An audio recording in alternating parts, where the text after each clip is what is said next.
with us and let's dive into our inspiring career and story. So, Trisha di, please তোমার একটু ছোট করে intro দাও। My name is Trisha and I am a final year undergraduate student of the Department of Instrumentation and Electronics Engineering in Jadavpur University. And where do you come from? I come from South Chব্বিশ Purgana district of West Bengal, Baghat actually, West Bengal. Which board did you study under and what was the percentage in 10th and 12th? So আমার দুটো বোর্ডই ICSE থেকে আমার ICSE percentage ছিল 98.8 আর IC মানে 12 এর percentage ছিল 99.25 দুটোতেই আমি ন্যাশনাল টপার একটা 5th র্যাঙ্ক একটা 5th এরপরে এন্ট্রান্স আর একাডেমিক্স নিয়ে কিছু প্রশ্ন যেটা ক্লাস 12 এর পরে হয় যে এন্ট্রান্স এক্সামিনেশনগুলো তুমি WBJ দিয়েছিলে এই WBJ এক্সামিনেশন সম্পর্কে কিছু কথা যে কীভাবে প্রিপারেশন নিয়েছিলে আর তখন সাবজেক্ট কোনটা ভালো লাগতো? আমার ফেভারিট সাবজেক্ট ছিল কেমিস্ট্রি, তারপর ফিজিক্স, তারপর ম্যাথস আমার লিস্ট ফেভারিট আর ম্যাথস আমার উইকেস্ট ছিল বলতে পারো। আর প্রিপারেশনের মধ্যে দিকে আমি কোনোদিন ওয়েবজি মাথায় রেখে কোনোদিন প্রিপেয়ার করিনি অ্যাজ আমি যেই মেন করেছিলাম আর যেই অ্যাডভান্সের জন্য কিছুটা করেছিলাম, যদিও আমার কোনোদিন এত খুব ফিক্সড রেঞ্জ ছিল না যেই অ্যাডভান্স করার, তাও হালকা প্রিপারেশন নিয়েছিলাম। তো ওই দুটো প্রিপারেশন মিলিয়ে ওয়েবজি সামাও হয়ে গেছিলো, আমি কোনোদিন ওটা মাথায় রেখে প্রিপেয়ার করি। তারপরে যাদবপুর পাওয়ার পরে কেমন ফিল হয়েছিল যে IIT হলো যাদবপুর? আমার যাদবপুরটা একটা মানে প্রিফারেন্সে ছিল, তার একটা কারণ হচ্ছে বিকজ যাদবপুরে ফিস জানো অত কম, মানে একদমই ওটা সবার জন্য খুব ভালো। প্লাস আমার একটা ছিল যে 4 বছর পর ইঞ্জিনিয়ারিং করে বাইরে তো চলেই যাবো, তো এখনই না গিয়ে যদি 4 বছর বাড়িতে থেকে কিছুটা টাইম এনজয় করা যায় তুমি বাইরে না গিয়ে যাদবপুর আমার একটা প্রেফারেন্স ছিল। তো আমি যখন পেয়েছিলাম ওয়েবজি আমার তো খুব ভালোই লেগেছিল, এবার ডিপার্টমেন্টটা নিয়ে তখন শিওর ছিলাম না, প্রথমে জানতাম নাও যে কি ইনস্ট্রুমেন্টেশনটা, এসে জানলাম যে ভালোই হয়েছে, মানে ভুল করে ভালো জিনিসটাই চুজ করেছি। ইটিসি প্রেফারেন্স ছিল তোমার? অ্যাকচুয়ালি আমার র্যাঙ্কে ইটিসি হচ্ছিল না, আমার 807 র্যাঙ্ক ছিল, তো ইটিসি 400 ক্লোজ হয়ে গেছিলো, কিন্তু তাও ইনস্ট্রুমেন্টেশন আমি অনেক লাস্টের দিকেই ঢুকেছিলাম, but I am glad to get that. তোমার প্রেফারেন্সে কোনটা গেছিল, ইলেকট্রিক্যাল না ইলেকট্রিক্যাল? অ্যাকচুয়ালি এটা না, আমার ফার্স্ট প্রেফারেন্সে কেমিক্যাল ইঞ্জিনিয়ারিং ছিল, কারণ আমার কেমিস্ট্রিতে একটু ইন্টারেস্ট ছিল অনেক, আমি ভেবেছিলাম কেমিক্যাল ইঞ্জিনিয়ারিং করবো। তারপর এখানে এসে দেখলাম সবাই বলছে যে সবাই কলেজে সেটাই ভাবে যে প্যাকেজ ভালো করবে, সেটা সবাই দেখবে, তো দেখলাম যে প্যাকেজ ভালো, প্লাস কেমিক্যাল ইঞ্জিনিয়ারিং কিছু সাবজেক্ট আছে যেগুলো আমার উইক, যেমন থার্মোডাইনামিক্স, তো আমি অত ভরসা পেলাম না কেমিক্যাল ইঞ্জিনিয়ারিং পড়া। তো তার থেকে দেখলাম ইনস্ট্রুমেন্টেশন যেগুলো আমার স্ট্রং সাবজেক্ট, কারেন্ট ইলেকট্রিসিটি এই সব রিলেটেড বেশি আছে, তো ভাবলাম যে এটাই করি প্রত্যেকে। Okay, so how was your first year at Jadavpur? Was it what you expected? Kindly disappointed একটু হয়েছিলাম যখন আমার সল্টলেক ক্যাম্পাস হয়েছিল, মানে আমি প্রথমে গেছি যাদবপুর ক্যাম্পাসে, স্ট্রং সেলিং হয়েছে তখন, খুব সুন্দর ক্যাম্পাস, বড় ক্যাম্পাস। তারপরে যদি আমি সল্টলেকে এসেছি আমি তো খুব শক হয়ে গেছি যে এটা কীরকম ধরনের ক্যাম্পাস, ছোটো। কিন্তু ধীরে ধীরে I came to love this campus, তখন মনে হলো যে না এটারও কিছু ভালো দিক আছে, which I have to appreciate. তো ওইটাই। কলেজ এর ভেতরে কী হয়, মানে অ্যাটেন্ডেন্স ক্রাইটেরিয়া কি খুব স্ট্রিক্ট? প্রফেসররা কেমন? আর পড়াশোনা কতটুকু করতে হয়? পড়াশোনা ডিপেন্ডস তুমি কত সিজিপিএ রাখতে চাও। যদি মনে হয় আমি খুব কোর ওরিয়েন্টেড আছি, আমি খুব ভালো কোর চাকরি পেতে চাই, তো সিজিপিএটা ভালো রাখা গুড আইডিয়া। সিজিপিএ ভালো রাখতে গেলে অনেকটাই পড়াশোনা করতে হয়, মিথ্যে কথা বলবো না, চিট কোড কিছু নেই অ্যাজ সাচ, করতে হয় ভালোই। এবার প্রফেসর অনেক রকমের আছে, কেউ খুব স্ট্রিক্ট আছে যারা অ্যাটেন্ডেন্স নিয়ে চাপ দেয়, আবার কিছু প্রফেসর আছে যারা অ্যাটেন্ডেন্স অত চাপ দেয় না, পড়াইও ডিফারেন্ট লেভেলসে। ভালো টিচার আছে যেহেতু, এরকম না যে আইআইটি থেকে সব খারাপ টিচার, কিন্তু একটা ভুল ধারণা অনেকের থাকে, কিন্তু সেটা না, যেহেতু ভালো টিচার রয়েছে। আর অ্যাটেন্ডেন্স ক্রাইটেরিয়া? অ্যাটেন্ডেন্স ওই তো প্রফেসরের উপর ডিপেন্ড করে, কিছু প্রফেসর অনেক স্ট্রিক্ট যারা মার্কস দেয় অ্যাটেন্ডেন্সের উপর, আবার কিছু প্রফেসর যায় আসে না, মানে তুমি কত অ্যাটেন্ড করবে। কিন্তু ল্যাবগুলোই মার্কস থাকে, ওরা অ্যাটেন্ড করতে হবে। What are the different career options for code and consultancy, যেটা প্লেসমেন্টের তিনটে ডোমেইন আর কি, ঠিক আছে, ওটা নিয়ে যদি একটু বলো। এটা নিয়ে আর কি বলবো, কোডিং এ যাদের ইন্টারেস্ট, মানে কোডিং ল্যাঙ্গুয়েজ যারা প্রেফার করে, মানে সিএসসি তে না পড়েও এটা যাওয়ার অপশন থাকে যাদবপুরে, তো কেউ সেটা ইন্টারেস্টেড থাকে সেটা করতে পারে, বা যদি এখানে এসে কোনো সাবজেক্ট ভালো লেগে যায় সেইটার উপর যদি কেউ পরে জব একটা করতে চায় সেইটা নিয়ে করতে পারে, তাহলে সেটা কোর হয়ে যাবে। আর কনসালটেন্সি তো এগুলোকে আলাদা, মানে আমরা যা পড়ি কনসালটেন্সি কিছুই কাজে লাগে না, ওখানে কি আলাদাই ট্রেনিং হয়, ডেটা অ্যানালিস্ট ওরকম ধরনের একটা রোল, তো যার যেটা ভালো লাগে সেই ওয়াইজ যাওয়া উচিত। তুমি এখন কোনটাই যাচ্ছ? আমার তো পিডব্লিউসি মানে কনসালটেন্সি হয়ে গেল, আরআইএল কোর হয়ে গেল, আর অন্যায়টাও কোডই হয়ে গেল। কোডিং করতে না? কোডিং আমি ফার্স্ট ইয়ারে ট্রাই করেছিলাম, তারপরে আমার খুব একটা ভালো লাগেনি, করেই আমি দেখলাম বেশি আমার ট্যালেন্ট আছে, তো আমি করেই চলেছি। What is the internship scenario like? Have you worked on projects under professors within college or independently? প্রজেক্টটা বলে দিই, প্রজেক্ট আমি আস্তে আস্তে কিছু করতে পারিনি, মানে পড়াশোনা নিয়ে বিজি ছিলাম, প্লাস আমার বাড়ি দূরে, সেই নিয়ে যাতায়াতের সময় কেটে যেত। তো প্রজেক্ট অ্যাজ সাচ আলাদা করে করতে পারিনি, কলেজে হোক বা অন্য ইনস্টিটিউটে হোক। কিন্তু অনেকে করে, অপরচুনিটি পাওয়া যায়, অনেক রিসার্চ ইন্টার্নে অ্যাপ্লাই করা যায় বিভিন্ন ডায়েটিসে।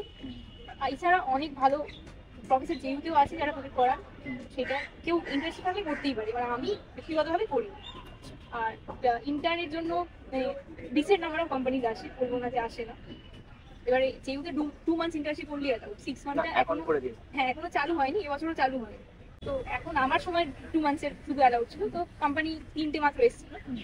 তো আমি 20 এসেছিল মাত্র। হ্যাঁ, টেক্সাস, কেন আর আচ্ছা, মানে আমি কোরের বলছি। তো আমি তো কোডিংয়ে বলছি, তো কোরের এই 3টে এসেছিল, আমি রিলায়েন্সটা পেয়ে গেছিলাম, তো ওইটা দেখেছিলাম। What companies visit JU for placements? এটা তো বললে কোডের জন্য, কোডিং এর জন্য কি কোম্পানি বলতে পারে? কোডিং এর জন্য ওরাকেল আছে, গুগল আছে, খুব লোভনীয় নামের মধ্যে। আর আরো অনেক স্টার্টআপস আছে, অনেক মানে অনেক আছে কোডিং এ, বলা যাবে না এত। How was your placement experience? এটা আগে বলে নাও তাহলে। আচ্ছা, প্লেসমেন্ট যখন শুরু করেছিলাম, তো কেউ প্রথমে এরকম ভেবে আসে না কেউ 3টে অফার পাবে। তো খুবই শকিং ব্যাপার, এটা আগে বলে দিই। Congratulations আমার again. জন্যই শকিং ব্যাপার। তো প্রথমে যখন স্টার্ট করেছিলাম, অবভিয়াসলি সবাই ভয় পেয়ে থাকে, প্লেসমেন্ট সিজন কেউই এনজয় করে না, সবার জন্যই একটা ডারকা মাহল টাইপের থাকে। তো ক্লাসের মধ্যে এরকম বন্ধুর মধ্যে কারোর হয়ে যাচ্ছে, কারোর হচ্ছে, পরে হচ্ছে, এই বিটি অনেক থাকে, এরকম অনেক ডাউট আসে হচ্ছে পাবো না। তো আমার যেহেতু একটা ইন্টার্ন ছিল, আমার একটা সেফ সাইড ছিল যে আমি পিপিও পেতে পারি। তো পিপিওর একটা সেফ সাইড আমি বলেছিলাম যে পিপিও আমি নেবো, পিপিও আমি রিজেক্ট করে আসি ওই কোম্পানিতে। তারপরে পিপিও আসার আগে আমাদের মনে হচ্ছে পিপিও আসার আগে তুমি যত ইচ্ছে কোম্পানি বসতে পারো। আর এবারে তো তখন কোম্পানি আসা শুরু হলো, টেক্সাসে পড়েছিলাম, টেক্সাসে হয়নি, খারাপ লেগেছিল, কারণ প্রিপেয়ার করেছিলাম 2 মাস ইন্টার্নের ওখানে গিয়েও আমি টেক্সাসে প্রিপেয়ার করেছিলাম, টেক্সাস হয়নি, খুব খারাপ লেগেছিল। তো তারপরে অনেকদিন কোনো কোম্পানি আসে, তারপরে আস্তে আস্তে আমি কিছু রুমার শুনলাম যে আমাদের পিপিও চলে আসবে। তো যদি আলাদা কোম্পানি তুলতে হয় তাহলে আমাকে এখন যেটা আসবে তাতেই বসতে হবে। তখন পিডাব্লিউসি আসছে, তো পিডাব্লিউসিতে বসার আমার কোনো অরিজিনাল প্ল্যান ছিল না, কিন্তু যেহেতু ওইটা পিপিও চলে আসবে বলে আমি বসে পড়লাম, মানে কিছু একটা তাহলে ব্যাকআপও থাকবে রিলায়েন্স ছাড়া। তো পিডাব্লিউসিতে বসলাম, এবং মানে খুব ইজি, কি বলবো, মানে ওটা তো প্রিপারেশন খুব কম টাইমেই করেছিলাম, মানে কোর থেকে একদম সরে গিয়ে কনসালটেন্সি। তো এটা অনেক সিনিয়রদের কাছ থেকে গাইডেন্স নিয়ে, যারা পিডাব্লিউসিতে এখন কাজ করে বা যারা ইন্টার্ন করেছে তাদেরকে জিজ্ঞেস করে আমি প্রিপেয়ার করেছিলাম, সিভি বানিয়েছিলাম। তো ওটাও ফর্চুনেটলি হয়ে গেছিল। আচ্ছা, তার মানে তোমার কোডের আর পিডব্লিউসির জন্য আলাদা আলাদা CV? আলাদা আলাদা আমার 3টে সিভি আছে, একটা ইলেকট্রনিক্সের, একটা ইনস্ট্রুমেন্টেশন, একটা কনসেপ্ট, 3টে সিভি আছে। তো ওইটা হলো। তারপরে আমি তো খুব কন্টেন্ট ছিলাম যে পিডাব্লিউসি কলকাতায় পেয়ে যাবো, আমার তো কলকাতার প্রতি একটা টান আছে আলাদা। তো পিডাব্লিউসি কলকাতায় পেয়ে যাবো, এটা শুনে আমি খুব আনন্দিত। তাহলে এই দুটোর মধ্যে কোনটা চুজ করেছিলে? প্রথমে আমি পিডাব্লিউসি চুজ করেছিলাম, তার একটাই কারণ কলকাতা, আর কোনো কারণ নেই। ওয়ার্ক ফ্রম হোম ফ্যাসিলিটি দেয়? কিছু সময় দেয়, ট্রেনিংয়ের দেয় না, খুব বিগিং স্টেজে, বাট পরে গিয়ে দেয়। তো ওইটা আর কি বলবো, হ্যাঁ। তো আমার বাড়িতে অনেক সবাই খুশি ছিল যে কলকাতায় থাকবো, তো কোনো চাপ নেই, আর বাইরে যেতে হচ্ছে না। তো তার মধ্যেই একদিন গেলের ফোন, তো আমি অন ক্যাম্পাস গেলের ফোন, তো জানতামও না আমরা যে আগে থেকে আসবে, আর অ্যালাউ করলো বিলো 10 LPA প্লেসড ক্যান্ডিডেটসরাও বসতে পারে, আর কোনো সাপ্লি থাকলে হয়, এইগুলো কন্ডিশন ছিল। আর ক্যাটাগরি বেসিসে ওরা করবে, যেহেতু ওরা পিএসসি, তো এইগুলো কন্ডিশন ছিল। তো আমি প্রথমে ভাবছিলাম যে পেয়ে গেছি যখন একটা ভালো প্লেসমেন্ট আমার পছন্দের, তো আর কেন করবো, প্রথমে ভাবছিলাম যে করবো, ভাবলাম যে পরে যদি রেট হয় তো করে দিই, অ্যাপ্লাই করতে গিয়ে আছে। তো অ্যাপ্লাই করে দিয়েছি, বাড়িতে বলিনি তখন যে করেছি। তারপরে শর্ট লিস্ট হয়ে, মানে লাস্ট ফাইনাল লিস্টের ইন্টারভিউ 4-5 জন নাম ছিল। তাহলে প্রথমে ওয়ে হয়েছিল? ওই ওরা রেজিউম, মানে তোর সিজিপিএ দেখে শর্ট লিস্ট। আচ্ছা, রেজিউমে দেখেনি, মানে কন্ডিশন ছিল সাপ্লি না থাকে, যাতে অ্যাক্টিভ সাপ্লি না থাকে। তো ওইটা দেখেছিল, অ্যাক্টিভ সাপ্লি নেই এমন লোক, আর সিজিপিএ ওয়াইজে শর্ট লিস্ট। তো জেনারেলের মধ্যে দিয়ে আমি হয়ে গেছিলাম, তো 4-5 জনের মধ্যে আমি ছিলাম। তো ওই লিস্টটা হয়ে গেল, তখন আমি বললাম ইনস্ট্রুমেন্টেশন, শুধুমাত্র ইনস্ট্রুমেন্টেশন জেনারেল ক্যাটাগরি 4-5 জন, এসসির আরো 3-4 জন, আর ওবিসি আরো 3 জন, এরকম টোটাল একটা লিস্ট ছিল যাদের ইন্টারভিউ নেওয়া হবে। তো তখন ভাবলাম যে না, একটু সিরিয়াস হতে হবে, এবার বাড়িতে বলতে হবে যে ইন্টারভিউতে তো গেছি, না বলে তো বাড়ি থেকে বেরোবো কি করে। তখন বলতে হলো, সবাই রেগে গেল যে কেন আবার বাইরে যাবি, আবার রিমোট জায়গায়, ওইটা একটা প্রবলেম থাকে, এগুলো রিমোট জায়গা হয়। তো আবার বলছে যে রিমোট জায়গায় কেন যাবি, তাই তো ভালো ছিল। ঠিক আছে দিই, আমি পাবো তো না, এমনি দিই না, ঠিক আছে। তো তারপরে ইন্টারভিউ দিয়ে এলো। আমি একদম গান শুনতে শুনতে এসেছি, বাসে করে এসে ইন্টারভিউ দিয়েছি, দিয়ে চলেও গেছি। সেদিন আমার হালকা শরীর খারাপ ছিল, সকাল আসার আগেই শরীর খারাপ ছিল, ঠিক হইলো, ইন্টারভিউ দিলাম, ঘরে চলে গেলাম, পরের দিন আবার শরীর খারাপ। এটা একটা স্টোরি। তো তো সেদিন আমি ঘুমিয়ে পড়েছি, তারপর উঠেও পড়েছি সকালে, মানে বাড়ি এসে তখন ইন্টারভিউ চলছে। ইন্টারভিউ কোথায় হয়েছিল? টেকিপিতে সব শেষ হলো, সবার ইন্টারভিউ, তার 1 ঘন্টা পরে আমার কাছে একটা কল, প্লেসমেন্ট কোঅর্ডিনেটরের কাছে। তো আমি বললাম কি বলবে? না, শুভদীপ। আচ্ছা, আমাদের হ্যাঁ, শুভদীপ সব কন্ট্যাক্ট করেছিল, যেহেতু অনলি ইনস্ট্রুমেন্টেশনের জন্য এসেছে। তো ওইখানে গিয়ে আমি তারপর কল ধরলাম যে কি বলবো। তো বলছে আমাদের ইন্টারভিউ করে ডিরেক্টর কিছু বলতে চাই। আমাকে আবার কি বলবে? তখন আমাকে ধরে বলছে ডিরেক্টর যে তুমি কি জানো তোমাকে জব অফার হয়েছে? তো আমি তো লাইক না, আই ক্যান বিলিভ দিস। তো আমি ধরে নিয়েছিলাম, আমার একটু একটা দুটো কোয়েশ্চেন আমি ফাম্বল করেছিলাম। তো আমার তখন ডাউট ছিল যে আমাকে নেবে কি, মানে আমাকে নেবেই না, একদম ভেবেই নিয়েছিলাম। তাই জন্যই শিওর ছিলাম, ঘরে গিয়ে ঘুমিয়ে পড়েছিলাম। তো যখন বললো যে পুরো আউট অফ দ্য ওয়ার্ল্ড, এরপরে ফ্যামিলির কি হয়েছিল রিঅ্যাকশন? অ্যাকচুয়ালি আমার ফ্যামিলি জানতো না যে গেইল হচ্ছে সরকারি পিএসসি, কারণ আমি অ্যাকচুয়ালি প্লেসমেন্ট করাটাই অত বলি না পরে ডিটেলে খুলে কোম্পানিগুলো। যখন বললাম যে সরকারি গ্রুপে অফিসার, তো তখন তো সবাই একদম বললো আগে বলিস নি কেন, মানে সবাই খুব শক হয়ে গেল, কেউই এক্সপেক্ট করে। This was out of the world for and my family. এটা সত্যি, মানে জ্বর এসে গান শুনতে শুনতে যাওয়া, ইন্টারভিউ দেওয়া, এসে কল আসা, হয়ে গেছে। Two dramatic. থার্ড ইয়ারে তুমি ডেট দিয়েছিলে, তোমার র্যাঙ্ক কত ছিল আর ওই র্যাঙ্কের পেছনে কতটুকু পড়াশোনা করতে হয়েছিল? প্রিপারেশন? তো আমি তো বলছি, আমি প্রথম থেকে ইঞ্জিনিয়ারিং যখন জয়েন করেছিলাম আমি ভেবেছিলাম যে পিএসইউতে যাবো, মানে আমার একটা ড্রিম ছিল যে ওই দিকটাও আমি দেখবো, এমন না শুধু অন ক্যাম্পাসে পড়বো। তো পিএসইউ যেতে গেলে আমি জানতাম গেট দিয়েই যেতে হবে, অন ক্যাম্পাস আমি জানতাম না তখন। তো তখন আমি ভাবলাম একটাই রাস্তা, আমাকে গেট ভালো করতে হবে, তারপর ইন্টারভিউ ভালো দিতে হবে, তবেই আমি পাবো। তো ন্যাচারালি তখন বলা শুরু করলাম আমি গেটের জন্য। সেকেন্ড ইয়ার থেকেই অ্যাকচুয়ালি শুরু করেছিলাম, মানে কিছু কিছু সাবজেক্ট সেকেন্ড ইয়ারে আছে এবং গেটে আছে, সেগুলোর জন্য গেটের প্লেলিস্ট আমি দেখতাম ক্লাসের এক্সামের জন্য, মানে ক্লাসের এক্সামের জন্য ওই গেটেরই প্লেলিস্ট দেখে আমি প্রিপেয়ার করেছিলাম। তো ওই থ্রুতে আমার গেটের প্রিপারেশন অনেকটা হয়ে গেছিলো। থার্ড ইয়ারে সাবজেক্টগুলো করে নিয়েছিলাম, আর অনেকটাই পড়তে হয়েছিল, অনেক টেস্ট দিতে হয়েছিল, এটা খুব ইম্পর্টেন্ট, পিওয়াইকিউ করতে হয়। তো যেহেতু আমার ছিল এরকম প্ল্যান যে থার্ড ইয়ারে একটা কোনো প্রিলিমিনারি দেবো প্রিপারেশন নিয়ে, তারপর ফোর্থ ইয়ারে যা সিলেবাস বাকি থাকবে আরও ভালো প্রিপারেশন নিয়ে দেবো, ফোর্থ ইয়ারে গিয়ে ফাইনালি পিএসসি করবো। তো এরকম প্ল্যান নিয়ে করেছিলাম। তো অনেক ঘাটতি হয়েছিল, র্যাঙ্ক এসেছিল 285, আরও ভালো হতে পারতো, আমি অনেক সিলি মিস্টেক করেছিলাম, সেগুলো আর বললাম না।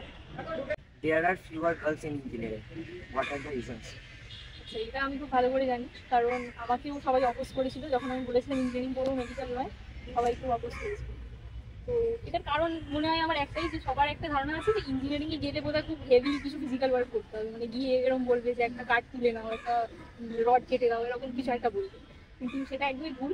আমরা যেই রোলে রিক্রুট হই ইঞ্জিনিয়ার, মানে বিটেক করার পর বা ডিই করার পর আমরা সেই রোলে রিক্রুট হই, সেটা একদম ওরকম ফিজিক্যাল লেভেল বা ফিল্ড ওয়ার্ক ওরকম। হ্যাঁ, ফিল্ডে যেতে হয়, ভিজিট করতে হয়, অবজার্ভ করতে হয়, সবাইকে ট্যাগে রাখতে হয়, কিন্তু ওরকম ফিজিক্যাল ওয়ার্ক আমাদের করতে দেওয়া হয়, সেটা আমি রিলায়েন্সে গিয়ে বুঝে গেছি। তো ওটার জন্য অনেক মেয়েরা ডিসকারেজ হয়ে যায়, পেরেন্টসরা ডিসকারেজ করে, আমাকেও বলেছিল, কিন্তু আমি রিয়ালিটি দেখেছি।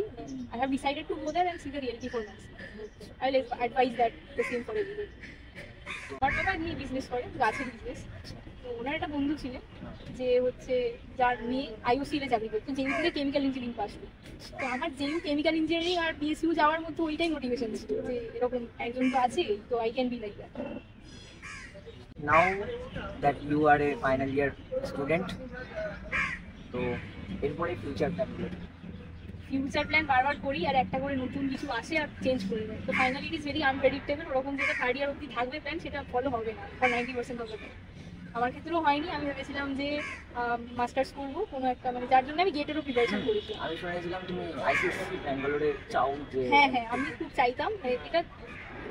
এই বছর 2024 এর মাঝখান অব্দিও এটাই প্ল্যান ছিল যে মাস্টার্স করতে হবে একদম, মানে এক্ষুনি ইমিডিয়েট কোনো চাকরি করবো না, মাস্টার্সই করবো। তার জন্য গেটও দিয়েছিলাম। তো একটা রিসেন্ট র্যাঙ্ক এসেছিল, কিন্তু আরও ইমপ্রুভ করবো বলে বছর করছিলাম, মানে পড়াশোনা করছিলাম। তো তারপরে প্ল্যান চেঞ্জ হয়ে গেল, এই গেল চলে এলো। তখন ভাবলাম যে ঠিক আছে, একটা ভালো অপরচুনিটি এত যখন এসছে, তখন এটাকে ইউটিলাইজ না করে, একদম এক্সপিরিয়েন্স না করে চলে যাওয়া ঠিক হয় না, মাস্টার্সটা পরেও করতে পারবো। তো আপাতত এখন কাজ করবো, অবশ্যই জানি না কতটা ভালো লাগে কাজটা, তার উপরে কর্পোরেট লাইফ কীরকম আমাকে ট্রিট করে তার উপরে।